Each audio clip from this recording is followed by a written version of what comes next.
ಬದುಕು ಎನ್ನುವ ಹಾಗೆ, ತ್ಯಾಗ ಹೊಂದಾಣಿಕೆಯೇ ತನ್ನ ಜೀವನ ಎನ್ನುವ ಹಾಗೆ ಭಾವಿಸಿಕೊಂಡಂತಹ ಧರ್ಮರಾಜನ ನಿಲುವು ಒಂದು ಕಡೆ, ದಾಯಾದಿ ಮತ್ಸರದಿಂದಲೇ ಸಾಮ್ರಾಜ್ಯವನ್ನು ಕಟ್ಟುತ್ತೇನೆ ಎನ್ನುವಂತಹ ಧರ್ಮರಾಜನ ನಿಲುವು ಇನ್ನೊಂದು ಕಡೆ. ಇವುಗಳ ಎರಡರ ಮಧ್ಯದಲ್ಲಿ ಶ್ರೀಕೃಷ್ಣ ಯಾಕೆ ಬಂದ ಎನ್ನುವ ಹಾಗೆ ಎಲ್ಲರಿಗೂ ಆಶ್ಚರ್ಯವೆನಿಸಬಹುದು. ಹೌದು ಸ್ವಾಮಿ, ಮಮ ಪ್ರಾಣಾಹಿ ಪಾಂಡವಃ ಎನ್ನುವಂತಹ ಧ್ಯೇಯವಾಕ್ಯದ ಮೂಲಕವಾಗಿ ಈ ಸಾಮ್ರಾಜ್ಯವನ್ನ ಧರ್ಮ ಸಾಮ್ರಾಜ್ಯವನ್ನಾಗಿ ಸ್ಥಾಪಿಸುತ್ತೇನೆ ಎನ್ನುವ ಹಾಗೆ ಹೊರಟವು ಈ ಕೃಷ್ಣ. ಅದೇ ಧ್ಯೇಯದ ಮೂಲಕವಾಗಿ ನಾನು ಹೊರಟಂತಹ ಸಂದರ್ಭದಲ್ಲಿ ಧರ್ಮರಾಜ ಇವತ್ತು ಬಂದು ನನ್ನ ಬಳಿಯಲ್ಲಿ ಹೇಳಿದ್ದೇನು, ಶ್ರೀಕೃಷ್ಣ ಹಸ್ತಿನಾವತಿಯಾಗಿ ಹೋಗಬೇಕು, ಸಂಧಿಯ ಮಾತುಗಳನ್ನಾಡಿ ಬರಬೇಕು, ಯುದ್ಧಕ್ಕೆ ನಾವು ದೂರ ಎನ್ನುವ ಹಾಗೆ ಹೇಳಿದಾಗ ನಾನು ಆಶ್ಚರ್ಯಪಟ್ಟಿದ್ದೇನೆ. ಇಂತಹ ಒಂದು ಕಾರುಣ್ಯವು ಇದುವರೆಗೂ ಮುಂದುವರಿಯುತ್ತಿದೆಯಲ್ಲ ಈ ಧರ್ಮರಾಜನ ಬಾಯಿಂದ.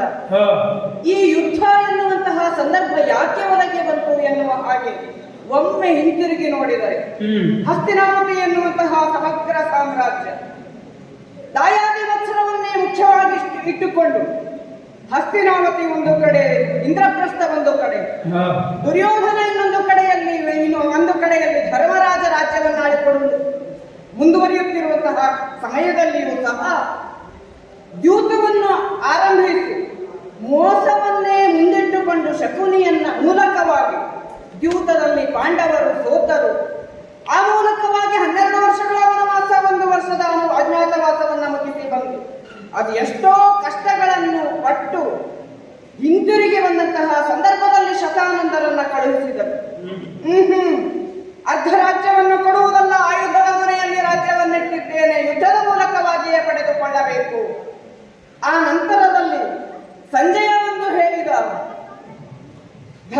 ದುರ್ಯೋಧನ ಹೇಳುತ್ತಾನಂತೆ, ಧರಣಿಯನ್ನು ಪಾರ್ಥಿವರು ಸೋತ ಮೇಲೆ ಅರಿಗಳನ್ನು ದುರದಿ ಜಯಿಸಿಕೊಂಬುದು ಧರ್ಮ. ಧರ್ಮವನ್ನೇ ಹೆಸರಿನಲ್ಲಿ ಹೊತ್ತುಕೊಂಡಂತಹ ಧರ್ಮರಾಜನಿಗೆ ದುರ್ಯೋಧನ ಅಧರ್ಮವನ್ನಾಚರಿಸುತ್ತಿರುವಂತಹ ದುರ್ಯೋಧನ ಧರ್ಮವನ್ನ ಹೇಳುವುದಕ್ಕೆ, ಬೋಧಿಸುವುದಕ್ಕೆ ಬರ್ತಾನೆ. ಇದು ಆಶ್ಚರ್ಯ ಎನಿಸಿದ್ದಲ್ಲವೇ? ಇಷ್ಟಾಗಿಯೂ ಸಹ ಈಗಲೂ ಹೇಳ್ತಾನೆ ಧರ್ಮರಾಜ, ಖಂಡಿತವಾಗಿಯೂ ನಾವು ಯುದ್ಧವನ್ನು ಬಯಸುವವರಲ್ಲ. ಸಂಜಯನ ಬರೆಯಲ್ಲಿ ಹೇಳಿ ಕಳುಹಿಸಿದ್ದು ಕಡುಗವಾಗಲಿ ನೀತಿಯಾಗಲಿ ಒಡೆಯ ಲಕ್ಷ್ಮೀರಮಣನೈತಹ, ಅದಕ್ಕಾಗಿಯೇ ಇಲ್ಲಿಯವರೆಗಾಗಿ ಈ ಸಂದರ್ಭ ಬಂದಿದೆ. ಕೃಷ್ಣ ಇಲ್ಲಿ ಬಂದು ಕುಳಿತಿದ್ದಾನೆ.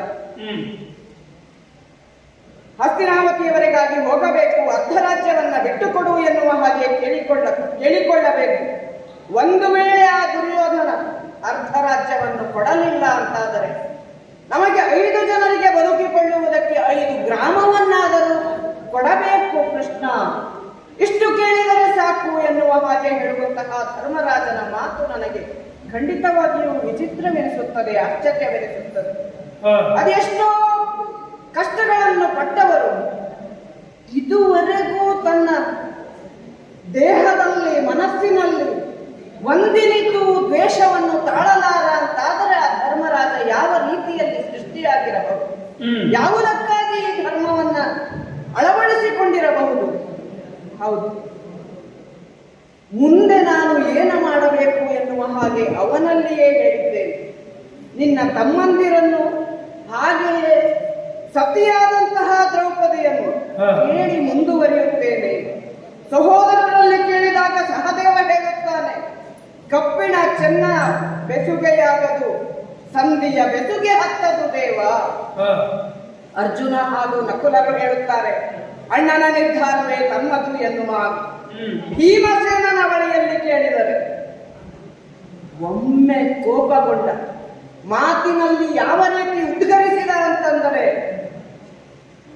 ಅಣ್ಣನವರಿಗೆ ನೀತಿಯಾದರೆ ನಿನಗೂ ಸರಿ ಎನ್ನಿಸಿದರೆ ದುರ್ಯೋಧನ ರಾಜ್ಯವನ್ನ ಬಿಟ್ಟು ಕೊಡುತ್ತಾನಾದರೆ ನನಗಿನ್ನೇನುದು ಕೂಡ ಎನ್ನುವ ಹಾಗೆ ಹೇಳಿ ಭೂಮಿ ತೂಕದ ಗದೆಯನ್ನ ಕೈಯಲ್ಲಿ ಎತ್ತಿ ಹಿಡಿದವ ಬಗಲಲ್ಲಿ ಹಾಕಿಕೊಂಡು ಹಿಂದೆ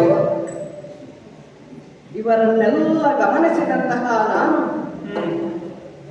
ಇಡೀ ಪ್ರಕರಣದಲ್ಲಿ ಕಷ್ಟವನ್ನು ಪಟ್ಟಂತಹ ದ್ರೌಪದಿ ಅವಳ ಮಾತೇ ಇಲ್ಲಿ ಮುಖ್ಯವಾಗುತ್ತದೆ ಎನ್ನುವ ಹಾಗೆ ಭಾವಿಸಿ ಅವಳನ್ನ ಮಾತನಾಡುವುದಕ್ಕೆ, ಅವಳ ಅಭಿಪ್ರಾಯವನ್ನ ಕೇಳುವುದಕ್ಕೆ ಮುಂದಾಗಿ ಯಾರಲ್ಲಿ ದ್ರೌಪದಿಯನ್ನು ಇತ್ತ ಬರ ಹೇಳಿ ಎನ್ನುವ ಹಾಗೆ ಹೇಳಿ ಕಳುಹಿಸಿದ್ದೇನೆ.